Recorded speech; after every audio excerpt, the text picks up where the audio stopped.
Le Grand Matin Sud Radio.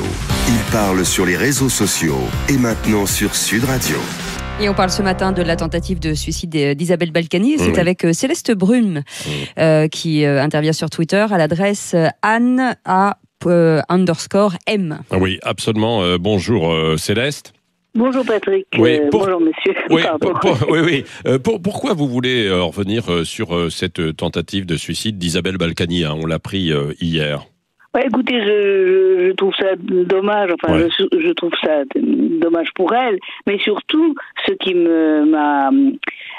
m'amène à intervenir, c'est les réactions violentes et haineuses par rapport à cela sur les réseaux, sur les réseaux, moi je ne sais que sur Twitter, et je trouve ça lamentable, et c'est ce qu'on trouve un peu partout, une violence considérable. Moi-même, je fais souvent, relativement souvent l'objet de colibés ou mais pourquoi tant de violence et tant de haine? Je la connais pas particulièrement. On se suit réciproquement. Nous avons des contacts extrêmement cordiaux. Nous sommes d'accord sur bien des choses. Mon Dieu, je ne suis pas au courant de ce qu'ils ont pu faire.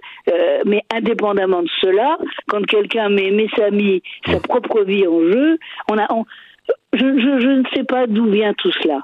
Tout cela, c'est prodigieusement effarant. Il y a effectivement un climat de haine. Bon, alors c'est vrai que Isabelle Balkany et son mari, Patrick Balkany, devaient être jugés parce que peut-être qu'il y aura un report dans une dizaine de jours pour des soupçons de fraude fiscale. Et depuis quelques jours, Isabelle Balkany s'était beaucoup exprimée également sur sa page Facebook et sur l'ensemble des réseaux sociaux avec des messages qu'il fallait lire, évidemment, avec aujourd'hui un peu de recul, on voit ce qu'elle voulait dire, qu'elle était écœurée par tout ce qui se disait, et puis probablement qu'elle était aussi angoissée par ce procès. Bien sûr, merci. En tout cas, nous en reparlerons tout au long de ce grand matin.